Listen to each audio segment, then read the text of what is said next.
Joined by David Marsh, head coach of SwimMAC.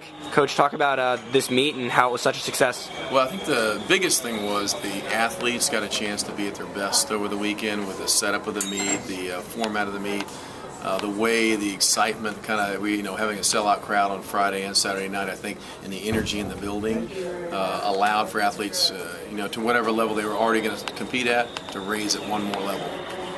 Yeah, talk about talk about the environment even around this, around the meet, with the festivities outside and well, such. There's 6,000 volunteer hours that go into formatting this meet. So there's 4 months of planning, tons of volunteers putting the incredible effort into this. And then yes, the goal is to make it a festival. So everything from the bouncy house, the VIP trailers, to the athlete zone, we want the athletes to feel 100% comfortable. We also want the spectators to have a good time and get those touches with the athletes. And at this meet, the athletes are walking right by. If you look at this shirt right here, it's signed by a bunch of medalists in Olympics. And you tell me where you go to any international competition, and you say you're going to get eight Olympic medalists on a sheet right there. That's not going to happen. So heroes of the sport are right here, and that's the way swimmers are. Mm-hmm. Thank God they're in this sport, because these guys are for real people, and they work really hard to get to where they are.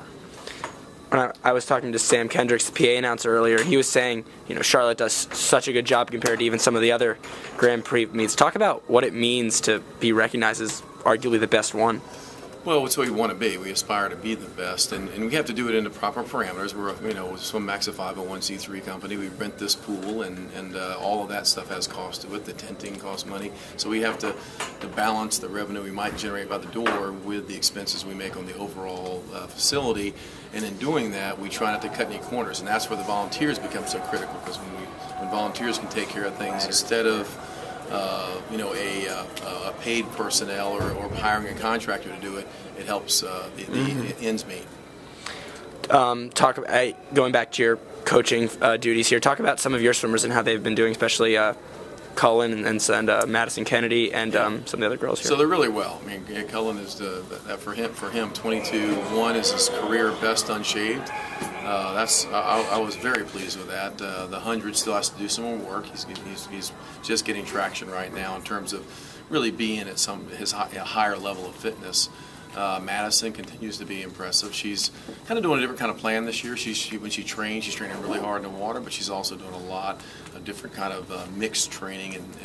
But she's a very talented swimmer, and I think she's enjoying the approach she's taken this year. Mm-hmm. And then obviously the high school kids, Kathleen Baker and that crew, they really have their nose in the grindstone right now. But they're way ahead of where they were in the fall when we started training last fall for the junior nationals. I'm just glad long course is back. We did a long season, a short course, because it's a year after the Olympics, and I feel like I'm back home in long course. Right.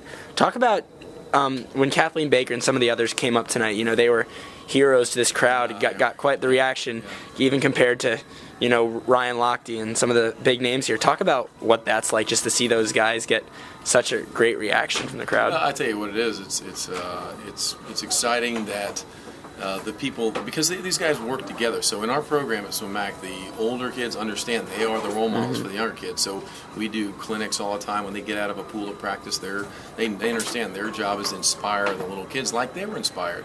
In fact, today when Ricky and I were doing a clinic in the middle of the day for a lot of the SwimMAC athletes, Ricky's mom mentioned to me that when Ricky was 6 years old, Melvin Stewart was sitting there doing that for him when he was at SwimMAC, and so I think that's the kind of legacy we all want to do. You don't have to wait till you're Cullen Jones and you're winning gold medals to do it. It happens because the big kids do inspire, the fast kids do inspire, and certainly the Norm McCulloughs, the Michael Chadwicks, the Kyle Darmonys, they have a position to inspire. Great team, great meet. Awesome weekend. Thanks, Coach. Thanks for being here.